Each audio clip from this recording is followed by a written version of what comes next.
welcome to the Scholar Progenium. Today we're going to be doing our second episode of the Tips for New Recruit series, and we're going to be talking about the points that Bo Mortensen made in his response to the first video in the series. And I'm also going to be basing up this big old pile of partisans, which Bo, I know you love.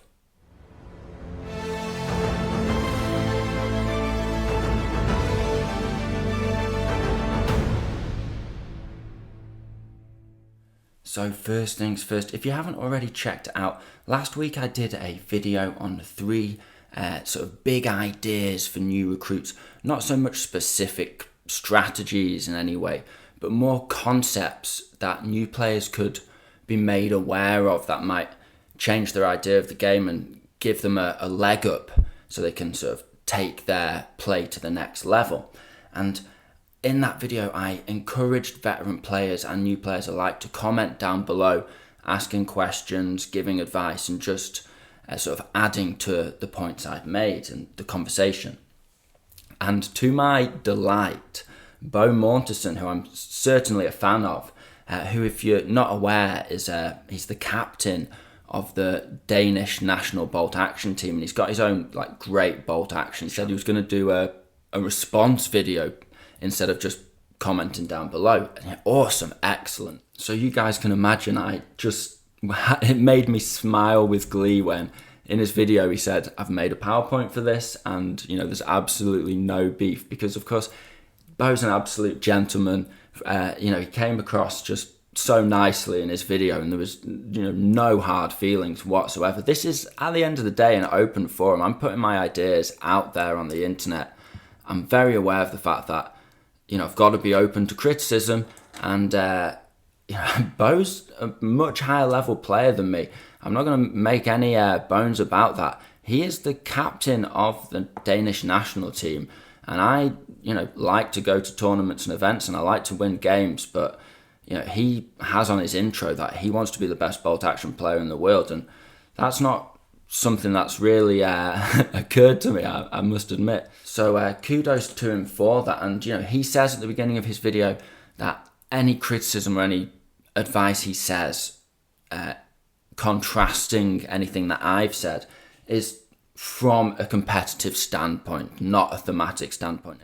So I'm not really looking at Bo's comments as criticisms, but more another viewpoint. And certainly I may have not got a couple of my ideas across clearly enough, so really appreciate him clarifying certain points that I made and sort of adding to them and expanding upon them. And he also was kind enough to add 3 top player tips. I'll definitely link the video down below for you guys. You've got to check it out. It's full of pearls of wisdom. But I'm going to sort of add to the 3 points that he made, and also kind of add a little bit to some of the bits that he added to, just so we're sort of expanding this conversation and really getting a bit deeper into some of the big ideas in bolt action. So without much further ado, let's move on to the first point. So in my first point, I said that combat wins games and that assaults are decisive. They're the only way to really make sure of getting rid of a unit and taking an objective. It can be done with shooting, but not particularly reliably. And, I didn't really expand on that in any way. And that was intentional. I didn't want to get massively sidetracked. But Bo went into this in more detail. He said, there is other ways to do it. And he's 100% right there. And he mentioned that you can do it with HE and with barbecue lists, with flamethrowers.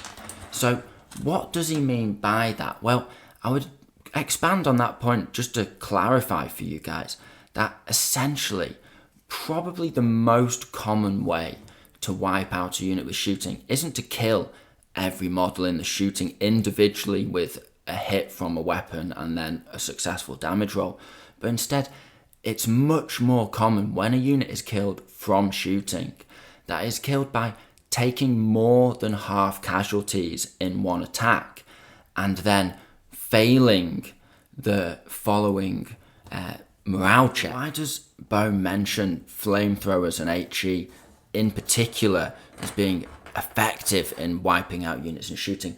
Well, it's because of the way that HE and flamethrowers work. So flamethrowers and HE, they both bring an additional amount of pins when they hit the target. So flamethrowers, you get D3 plus 1, and HE, depending on the size of the template, it can range from D2 all the way up to D6. On top of that, they have an increased penetration value, which means that they kill infantry on an improved dice roll. So you can be killing veterans on 2s with a medium howitzer, and that's great. So that's really likely to cover many models in the unit. The dice are likely to successfully kill the models, and the pins, especially if you've previously suppressed the unit before you fired your HE shot, is quite likely to drive them off.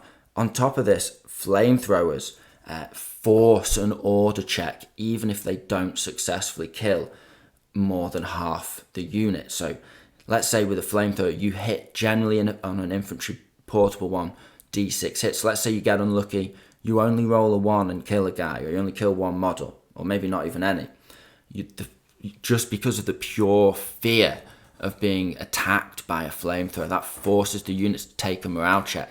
And even if you fail to kill anyone with the flamethrower, you get really, really unlucky. If you've got lucky on the pins and they fail that order check, they can still run away. So, both of those types of weapon system allow you to wipe out a unit in a decisive fashion. You can make sure, as long as you get the hit, of course, which isn't always guaranteed. But then again, neither is winning a combat. You can have overwhelming odds in your favour and still mess it up. And you're welcome to watch many of my battle reports to see me do that myself, mess up games by failing almost guaranteed close combat charges. So all in all, to make a well-rounded, powerful list that's going to be able to decisively deal with your opponent's units, you're going to want to look at taking a flamethrower. One isn't going over the top any more than that. Could be a little too much if you and your friend are just getting into bolt action. But you also are definitely going to want to take at least one unit that can fire HE, ideally a couple, and on top of that, a couple of units that can fight in close combat. And when you've got that combination of units, you are, not going to go far wrong. You're going to have a relatively functional list, all things considered. Now, my second point was about using big guns, and I was talking about the big cannons, howitzers, field guns, anti-tank guns, and also weapons on tanks, single-shot weapons that have a bit more punch, essentially. And in this, I was trying to get players to see the board in a sort of more effective way, if you will. You see, when you're a new player, and I've mentioned it already, you've got your units out on the battlefield, you're facing off against your opponent's army, but you don't really know necessarily the threat level or the target priority that you should take, if that makes sense, what's important to kill. And so I said that one of the things you should certainly be looking at is that you want to avoid shooting things over long range. You want to kind of, as an idea in your mind, consider half range of a weapon to kind of be ideally the max range you would shoot at. Obviously, not always, especially in the early turns, but, have that as a sort of general ideal. Better to shoot at stuff within half range you're more likely to hit. Now, Bo says that a lot of the time that's not how it works out, and that, your artillery will probably be over range. He agreed with me, better to shoot in half range if you can, but, chance would be a fine thing, if that makes sense. Maybe that's not the case. Now, maybe we have different perspectives on this. I don't sort of know all the lists that Bo plays and that kind of thing, but I know that I have personally a preference for weapons such as heavy autocannons like the Bofors, and medium howitzers, and just weapons that have a bit more range. I like the Panther, which has a super heavy anti-tank gun, that kind of thing. So I like taking weapons that have a long bracket for the half range, and that's, I guess, just my perspective on play. So I can fully appreciate when he says that, that's not always the way it works out. He's absolutely right. And when I'm using things like the Humber and so on and so forth, then often I'm shooting over half range because I just simply don't have a choice. It's got a light anti-tank gun. Its half range is 24 inches. So, couldn't agree more, but, just wanted to context. Maybe it gave me a little ability to reflect on why I see things that way and why I think that range is quite a big deal. Bo goes on to say that, essentially there's loads of other aspects that you should be looking at that are more important than range. So to quote him, he says that you want to shoot at targets worthy of being shot at. And he actually expands on that and says that you want to shoot at targets that are already activated so they can't go down in response and give you a -2. You want to shoot at targets that are clumped up or they're immovable because of something, so they can't escape your fire, one might say.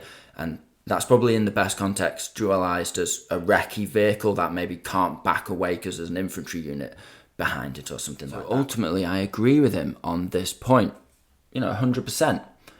If you've got the choice between shooting at a unit that can go down but is within half range or can't go down but is over half range, shoot at the unit that is over half range but can't go down.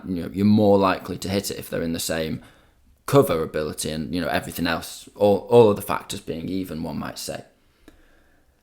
So the range thing isn't the be all and end all, but the big picture is that shooting your big guns there's quite a lot of variables to take into account, and you really need to be optimizing those shots because as Bo says, you only get 6 or 7 shots in the game. However, there was one point he made that I definitely wanted to expand on, and perhaps he was just talking in absolutes offhand, but I felt it needed a bit more depth added to it. So he said that when you're shooting directly with a single shot weapon like an artillery piece, over iron sights, not in direct fire on all of that, then it's often better to shoot it later or to go into ambush. But you see, going into ambush with an artillery piece, although a totally valid tactic, it's something you've got to be cautious of as a new player, especially if you're facing off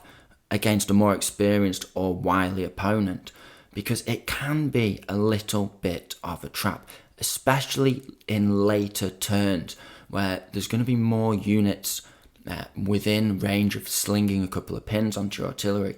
You see, if you put your artillery on ambush and your opponent has a couple of units that don't need to move and don't necessarily even have a chance of killing one of the crew members of the artillery, but can certainly get a pin on it, and he's got a unit of veterans that he wants to dash across some opening, he doesn't want you to shoot him with that artillery unit, you put it on ambush for a reason, then he would just activate those units, sling a couple of pins onto your artillery unit, and then instead of hitting on, let's say, 4s, you're hitting on 6s.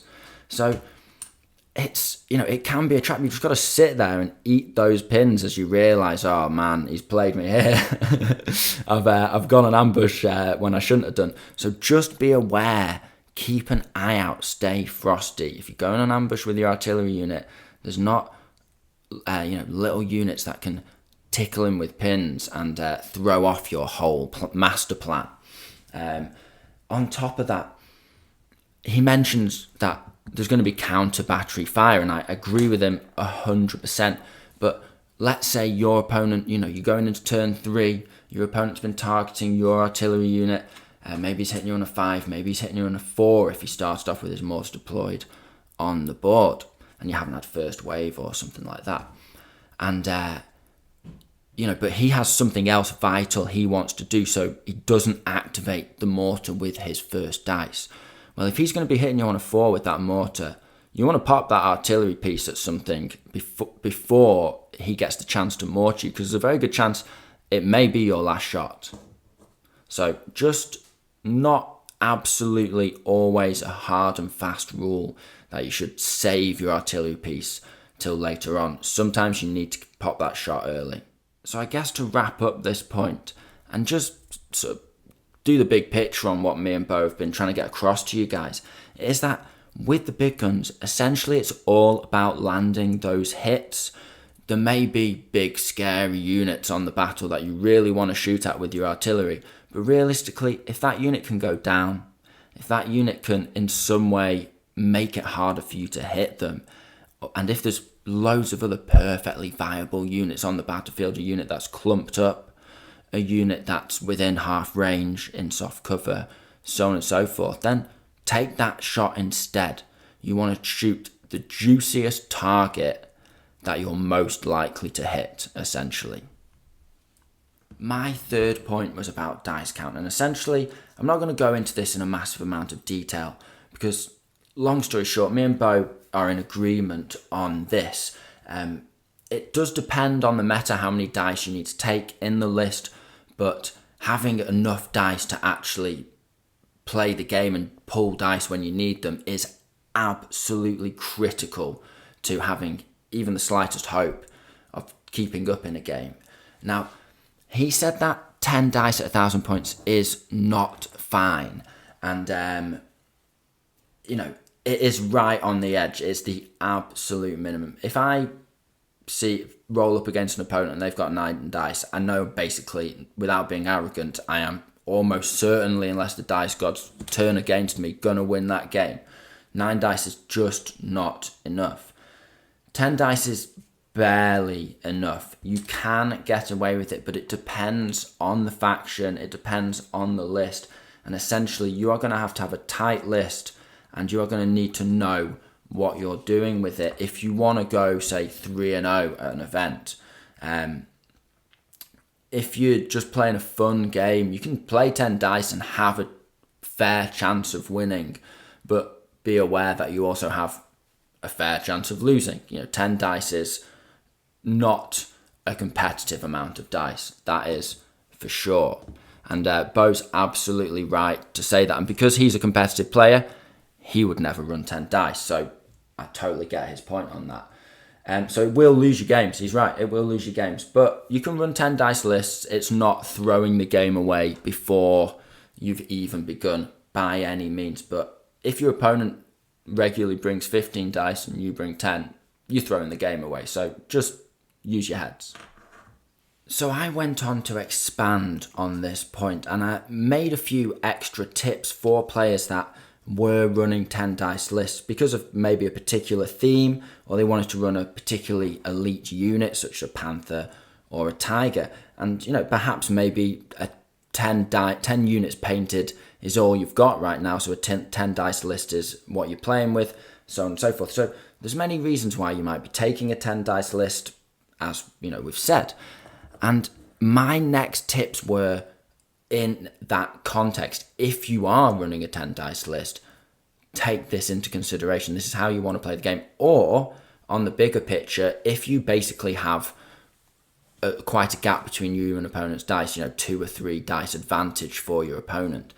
That was the context of my next points, but I don't think I made that absolutely clear.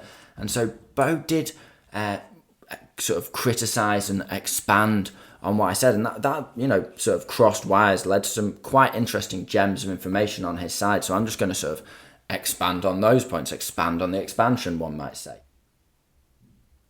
Now, I probably put too much emphasis on killing units early in the game in order to get a lead in the bag, and really the point I wanted to make was that if you have, let's say, a 10 dice list, or regardless your opponent has a 2 or 3 dice lead on you, then yes, your focus early in the game does need to be getting some of their dice out of the bag and trying to preserve yours as much as possible. And I said, don't lose dice, and this made Bo chuckle because he's like, easier said than done. Now, as I've said, me and Bo are largely in agreement on this point, so there's no need for me to defend my position, one might say, but rather I feel I should expand on it and clarify what I meant. So when I say don't lose dice, what I mean whilst killing your opponents, which is easier said than done, of course. It's as easy as saying just roll 6s, bro, to win the game. But what I mean by that when I say don't give dice away is, say, for example, in a recent game on the channel, a recent battle report, I in fact advanced my German lieutenant with his buddy, and they were both armed with assault rifles, out from hard cover into soft cover in order to shoot at an inexperienced unit that was 6 men strong. I thought, there's a minor chance I'll kill 3 of them, and that could drive the unit off. However, it was pushing that unit too far. It was pushing that lieutenant beyond his capabilities. I only, in fact, killed 2 of them, which was probably odds on at the time. And on top of that, he was killed in short order. So essentially, I gave a dice away I put him in a position where he was quite likely to be killed for a low chance of killing an opponent's unit. And so you've got to be aware of those kinds of decisions. And Bo does say later on, and I'll expand on it later, that it's all about your choices. So yes, that would be a poor choice. You definitely, if the opponent has a lead in the bag, you need to be conservative with giving him the opportunity to kill your dice. Not exposing vulnerable units, hiding that Piat for now. Now, Bo's next point really opened my eyes. I felt it was a really great concept. It was a big idea, so to speak, just what I was looking for. And he said that essentially it's all about the counterblow. Really, really interesting. And he said that on the Danish team, the one who attacks first loses. That's what they always say on their team. And I thought that was really interesting because as a Brit player, you kind of learn this lesson the hard way, because you've got your assault rules, you've got your nasty veterans and your Gurkhas and all this, that and the other. You think, yeah, let's get me some assaults.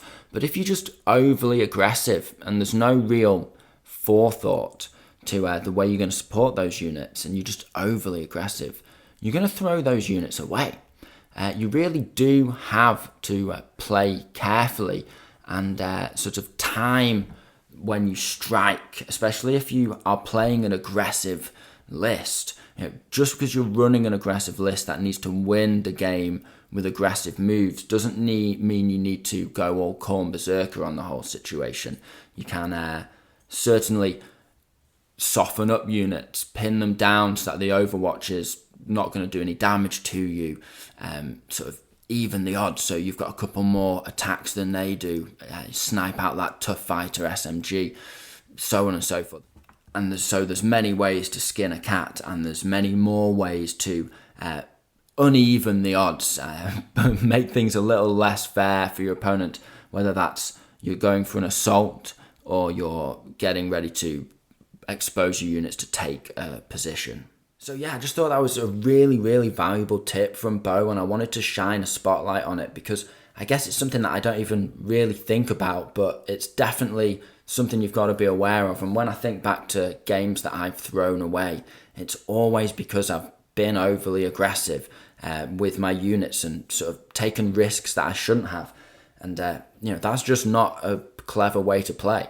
So then Bo goes on to talk about his 3 big ideas. So I just want to talk about those for a sec. Definitely go and make sure that you watch his video, but I want to have my say on his points as he did on mine, although essentially I agree with everything he's got to say. I just want to add to it. So his first point is play games. There is no substitute, and he underlines this by saying you've got to get okay with losing, and you've got to focus on your choices and not the dice. He says a lot of new players, if they're struggling to get the first wins, they go blaming the dice and so on and so forth. Now, first things first, it is a dice game, and you've got to be aware of when your unit, a particular unit you're trying out, has just had a bad game. It's just failed a couple of order checks and gone down off one pin. Then it's rolled a load of 1s and 2s, and then someone's just shelled it with artillery or something like that. You don't want to write off units or tactics because dice meant it didn't work well that time. So don't write stuff off. But there's no point in blaming the dice for losing. You're not going to learn anything from it. Yeah, don't want to go on about dice and look too much, because he's absolutely right. You've got to focus on your choices. Yeah, your opponent's list was insanely good and they smashed you. Well, why was it insanely good? And not only what units did they have, and it was totally unfair that they had all these cheesy units, but why did that matter? What choices did you make that meant those units could do exactly what they wanted to do? What choices did you make when you were building your list that turned out to be vulnerabilities that meant you couldn't deal with him? What would you have taken instead? So yeah, you've been smashed. Why? Good. It's a massive learning experience. You don't have to just copy them and be like, oh, they smashed me with, 3 flamethrower jeeps, so now I'm going to smash them with, I'm going to just buy a load of flamethrower jeeps. It doesn't have to be like that. You capitalize on learning about the vulnerabilities of your list and what you don't know and the mistakes you made, because an extremely strong list is going to apply a lot of pressure, and it's going to really shine a spotlight on what you need to fix in your army and how you can improve. So the harder the list, the more you're going to learn a lot of the time. The next point he makes is that you should talk to your opponent after the game. And again, absolutely 100% you should do this. JP, you won't be aware because we don't do AOS on this channel, but he has been in the last few years on the top tables of many national AOS events. If you have played AOS in the last few years and you played on the top table, you'll know JP. In the last 10 years, he's been the exact same. For 40k, he used to play Eldar, retired at the end of 7th edition, at the top of 40k in the UK. So, and I'm not exaggerating here, he's a very, very, very good player, and he's sort of got to the top and retired from both of those games. He's just waiting for he says he's waiting for the 4th edition of AOS to come around, but I think I've got him hooked on bolt action now. Now, with all that being said, JP will often, if we just go down to a local AOS tournament, a local club, he'll smash an opponent in 30 minutes. And then they've got 2 hours. Now, if the opponent has assault, packs up their models and gets a pint at the bar and doesn't want to talk because they've been beasted, then they're not going to become a better player. But often I'll glance over, I'm still losing or whatever, and and he'll be playing out moving models. He's happy to give that advice, and those players will go on to be much better players, I guarantee you. So just, again, learn from those you can learn from. That's, if you're out here spending time watching YouTube videos on how to improve your bolt action, then talk to your opponent after the game, because you'll get a lot out of that as well. The final point is that a girl with a rifle is better than fancy toys. We have a different phrase for it over here in the Scholar Progenium. We say boys before toys, but essentially it's the same logic, and that is, bang on. You want to be taking those infantry, you want to be taking boots on the ground if you want a competitive list. If you watch our battle reports on the regular, you'll notice a pattern, which is if we're taking fun and thematic lists, it's often a big part of that is that we're taking non-optimized infantry. Are we taking too many veterans in an infantry squad? Are we taking loads of inexperienced infantry that had loads of points on assault rifles and panzer Faust spent on them and so on and so on? And this is certainly true. You do need to learn what your units need and sort of tinker around with the equipment, but not be pouring loads of points into them necessarily. It all depends on the national characteristics, for example. So with your Germans, of course, you're going to want to take a couple of Panzerfausts on at least a couple of your infantry units. And you've got assault rifles, you're the only one who gets them. So you'd be remiss not to have at least one unit with a few assault rifles, though maybe not 7 or 8. On top of that, you've got my Finns, for example. Now, my Finns combine 2 national special rules in their sissy units, which is that they can both advance into ambush with Master of the Hunt, and they also get a +1 to hit with rifles specifically from ambush. So one would presume take pure rifles all of the time, but that's not necessarily the case. For one thing, I might not have any continuation war units who I usually put my LMGs on. And secondly, my vehicles don't really come with the best machine gun options. I've got a Stug, which gets 1 MMG. I get a BT-42, which has 0 MMGs. And my other vehicle options are unreliable, inexperienced, or a combination of the two, which means they're almost certainly going to have negatives to hit when they fire those machine guns. So my sissy, despite being super good at using rifles from ambush, and despite going into ambush all the time, they often are equipped with at least a couple of them with LMGs, because you need to get in the pin game. If you get to turn 2 and you've got your opponent's army is entirely unpinned and you have at least 2 or 3 units with a couple of pins on them here and there, then you're at a disadvantage when the game's really starting. So yeah, it's not pure rifleman, and I don't think Bo's making that point by any means, but it's, start with little equipment and find out what your army and your list really needs. And as you learn and play more games, as Bo says, there's no substitute for playing games. You'll learn what works for you, what units combine, and what equipment your infantry need to take, and what particular infantry units you might have to carry certain pieces of equipment. So yes, to go full circle on Bo's points, there is no substitute, with all this being said, for playing games. This is the way you learn the most. And so I'm going to round out this video with a little proposition. You see, Bo, you want to be the best bolt action player in the world. And no doubt you're well on your way to completing that glorious quest. I want to run Finns at the Warlord GT, and I want to have a chance of winning.